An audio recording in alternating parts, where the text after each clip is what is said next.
wax walba oo ku soo mara dunida waxaad ogaataa mugdi badan iftiin badan baa ka dambeeya. Habeen madow oo gudcur ana waxaa ka dambaysa maalin cad iyo qorax.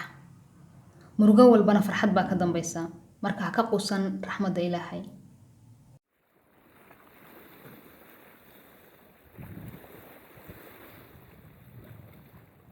Asalaamu calaykum, ciid mubaarak. ciidan iyo ciido kale aad u badan ba waxaan Ilaahay ka baryayaa inuu nagu gaarsiiyo nabad qab iyo caafimaad. Maanta waxaan idiin wadaa qiso dhaba. Qisadan waxay ku dhacday wiil dhalinyaro ah. Waxaa soo gudbiyay wiilka ay ku dhacday saaxiibkiis, balse wiilka ay ku dhacday wuxuu codsaday inaan magaciisa la sheegin. Si qisada aan u fahamno wiilka ay ku dhacday waxaan u bixinaynaa Saciid. Saciid wuxuu yiri waxaan ahayn aniga hooyaday iyo aabahay oo ilamaysan dhalan wax walaalo ah. Waxaan ku noolay nolol yar oo iska hooseysa, gaar ahaan marka uu aabahay shaqada ka fadhiistay. Noloshanadu waxay noqotay mid aad u hooseysa. Saasoo tahay waxaan ku noolayn farxad oo waxaan ahayn qoys farxad haysta. Waxaa jiray wiilal aan ilmo adeeranahay oo adeerkay dhalay. 18 sano markii aan soo gaadhay baa waxaan maalmaha ka midna laga marti qaaday xaafadda adeerkay. Ciyaalka adeerkay dhalay baan iskala sheekaysanay wiilasha. Waxaan dareemay wiilashu inay og yihiin waxaanan anigu ogayn. Isu iljabiyaan oo hadallada qaar isku tuurtuuraan oo waxaan ku yiri maxaa jira? Maad wax ii sheegtaan? Waxay ugu dhaheen Saciid waxaa jira wax aadan ogayn oon doonayna maanta inaan kuu sheegno. Xayla waxaad noqotay nin weyn. Wuxuu umaleynay inay la kaftamayaan. Wuxuu ku yiri maxay tahay waxaan ogayn idinku ogtihiin? Kadib waxay ku dhaheen arrintan kaftan ma aha, waa arrin dhab ah. Wuxuu ku yiri ii sheegahaye. Waxay u sheegeen wiilkan hooyada soo korsatay 18 sano intuu kale ekaanay soo gaarsiisay inaysan ahayn hooyadiisa dhabta ah. Wuxuu ku yiri sidee ku dhici kartaa? Waxay ku dhaheen aabaha hadda ka hor wuxuu qortay askarinimo. Wuxuuna aaday tababar u aaday meel ka baxsan magaalada. Meesha uu aabaha ka shaqaynayay waxay isku barteen gabadhaasna waxay go'aan ku gaadheen inay isguursadaan, balse aysan wax awlaad isu dhalin. Waxay wada noolaayeen muddo 6 sano ah. Gabadhaas waxay yeelatay uurkaasina wuxuu ahaa adiga oo waxay ahayd hooyada.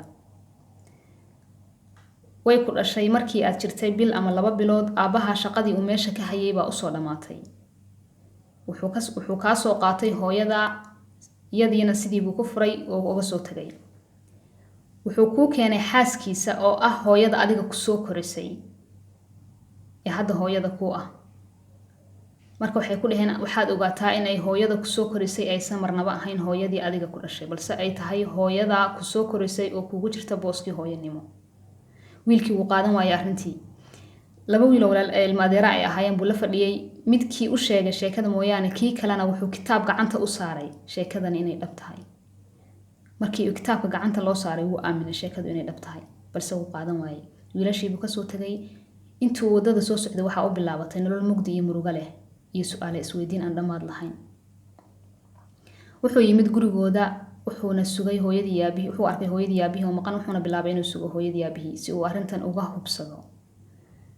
Hooyadii aabihii bannaankay ku soo daaheen. Habeenkii oo dhan buu sugayay. Waxaa la gaaray 3 subaxnimo ama 9 habeennimo. Aroorku soo dhawaadkii 9 saac habeennimo.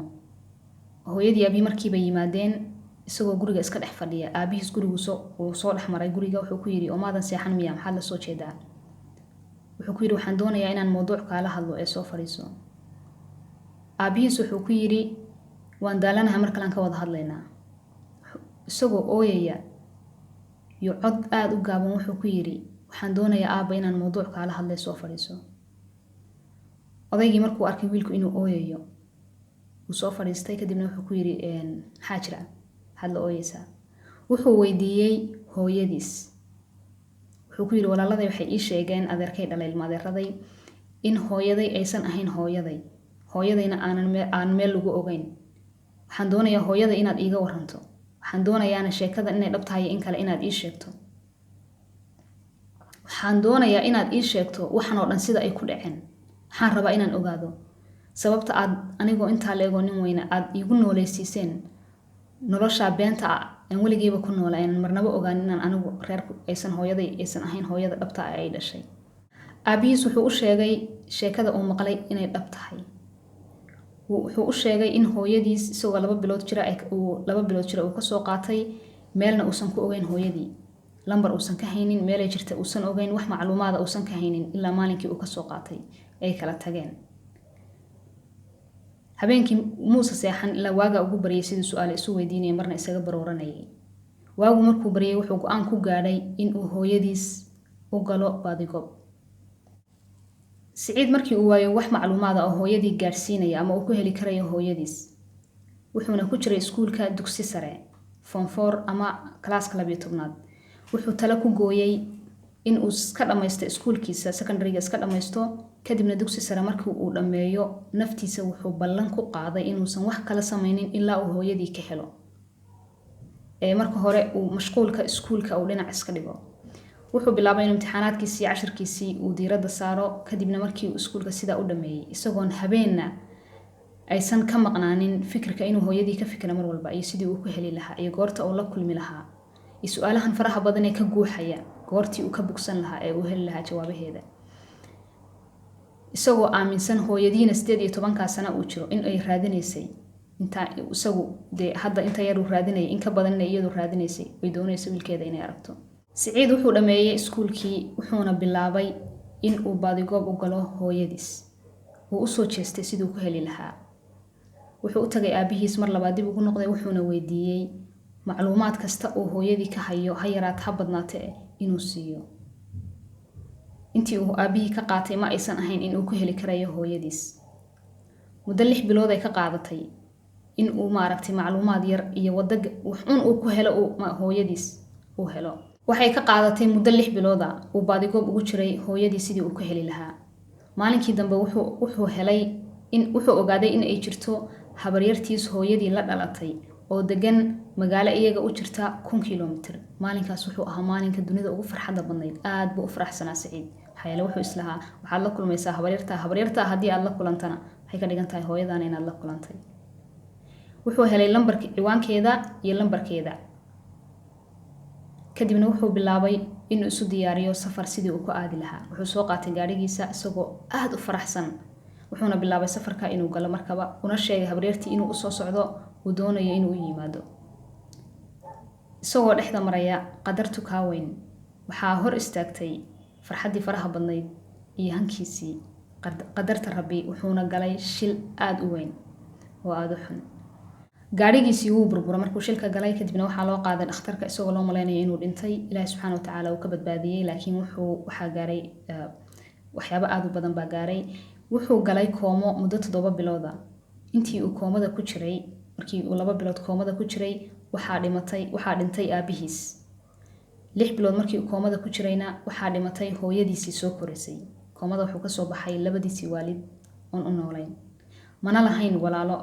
noloshooduna waxay ahayd nolol aad iskaga liidata balse waxaa dhakhtarka ku caawinayo marmar uu imanayay ka warqabay wiilka adeerkiis dhalay. 7 bilood markii uu koomo ku jiray uu ka soo baxay. wuxuu ilaaway waxaa ka luntay xusuusta maskaxda. wuxuu ilaaway wax walba oo horay uu ogaa oo dhan maskaxdiisa ku jiray macluumaad oo dhan baa ka masaxmay. inuu hooyadii raadinayay inuu habaryartii lambarkeeda helay waxaas oo dhan way ka masaxmeen.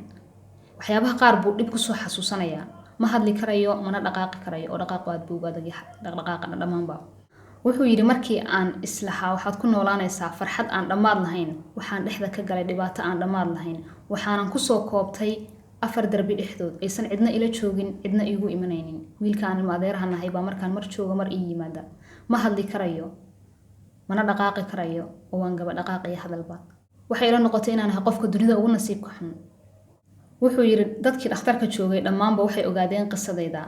dhakhaatiirta kalkaaliyeyaasha iyo bukaanjiifka intaba. mid ka mid ah dhakhaatiirta meesha ka howlgasha dhakhtarka ka howlgasha baa wuxuu u sheegay qisadayda inay saaxiibo ahaayeen oo jaraa'id iska lahaa ama wargeys. wuxuu ku yiri qisada wiilkan waxaan u baahanahay inaad wargeyska ku qortid si uu u gaari karayo warkaasi hooyadiis. maxaa yeelay wiilkan yar wuxuu raadinayaa hooyadii mana haysta cid kale. waxaa jaraa'idka ka ogaatay sheekadayda markii horena aan ismaqalno telefoon ku wada hadalnay habaryartay. waxay ka qaadatay ciwaanka dhakhtarka aan jiifo ninka wargeyska iska leh. kadibna waxay ku tiri u sheeg inaan u imanayna aniga iyo hooyadiisba. wuxuu yiri waxaa la ii sheegay in hooyada iyo habaryarta ii imanayaan waxayna ahayd adduunyada inta aan ku noolaa warkii igu farxadda badnaa in maqlo. wuxuu yiri waxaan bilaabay markii la ii sheegay hooyada iyo habaryarta inay ii imanayaan inaan isku dayo inaan isdhaqaaqo oon hooyaday ku soo dhaweyn karayo xataa lugahayga ku socon karayo. waan isku dayay waan daala dhacay balse ma aanan socon. waan iska ooyay biir markaan arkay inaanan dhaqdhaqaaq badan samayn karin farxaduna iga tan badatay waan iska ooyay. isbuuc kadib baan ku imanaynaa bay igu dhaheen. kadibna wuxuu yiri isbuucaasna wuxuu ahaa isbuucii aan dhihi karaya inta aan dunida ku noolaa wuu igala badnaa 22 sano dunida ku noolaa isbuucaas ay igala badnaa maxaa yeelay hooyaday oonan weligay arag baan sugayay. dhakhtarka wuxuu iga qaatay intaan dhakhtarka ku jiray waxay qaadatay 4 sano. 4 sano dabadeed baan hooyada iyo habaryartay la kulmayaa. walina lugahayga kuma socon waan hadli karaa haa laakiin maskaxdayduna way soo noqotay laakiin lugahayga kuma istaagi karayo kuma socon karayo marna kursi baa la igu fadhiisiyaa marna sariirtan iska jiifaa. wuxuu yiri maalinkii dambe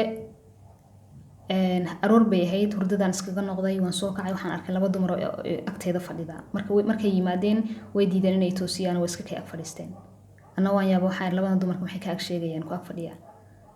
waxaan ku yiri maxaa jira waxay igu tiri midii dhinacayga soo xigtay waxaan ahay hooyada. waxay ila noqotay biir mar labaad inaan dunida imid oon hadda dhashay. markii ugu horeysay ba hooyadeedii i dhashay aan hooyo ugu wacay waxayna ahayd ilbiriqsigii igu farxadda badnaa ee abid soo mara. wuxuu yiri waan isku barooranay cabaar kadib aniga iyo hooyo iyo habaryar markaanu isbaranay waqti wada qaadanay. dhakhtarkuna in badan wuxuu ii sheegi jiray 4 sano aan dhakhtarka ku jiray dabiibkayga iyo dawadaydu inay noqon karto hooyaday. maxaa yeelay hadafka kaliya aan u noolaa wuxuu ahaa hooyaday inaan helo. waxa kaliya ee wuxuu yiri habeenkii ku seexdan ku soo kaco aroortiina maskaxdayda mar walba ka dhex buuxaya wuxuu ahaa helitaanka hooyaday inaan la kulmo. dhakhtarku arintayda wuxuu yiri qaabilsanaa ay la socdeen wuxuu igu yiri hooyada hadii aad heshid waxay u badan tahay inaad caafimaadaysid balse anigu marka ayada dhalanteed baan u arkay waxaan islaa qof ku caafimaadaya. dhakhtarkii baa la iga saaray. waxay qaadatay 6 bilood oo dambe inaan lugahayga dib ugu socdo oo si fiican u caafimaado waan caafimaaday alxamdulillah.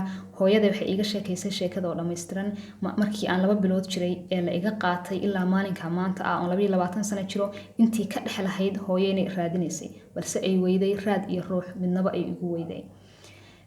markii ay weyday kadib hooyo waxay iska guursatay waxay ii sheegtay inay guursatay ninkii uu ka dhintay balse waxay u dhashay 3 ciyaala 2 gabdhood iyo 1 wiil. markii uu ka dhintay wax biilana ma aysan haysan kadib waxay dib ugu soo noqotay iyada familkeedii qoyskeedii dib ugu soo noqotay lana nooshahay ilaa hadda. wuxuu yiri iskuulkii waan dhameeyay intaanan shilka galin ka hor baan iskuulkii dhameeyay. waxaan bilaabay inaan jaamacad bilaabo san waxbarashadeeda u dhameysto dhanna ka shaqeeyo. xoogaa markaan shaqeynayay waxbarashadeedii iyo shaqadeedii aan isku watay walaaladay iyo hooyaday baan soo kaxaystay kadibna waxaan noqonay family buuxa oo farxad ku wada nool.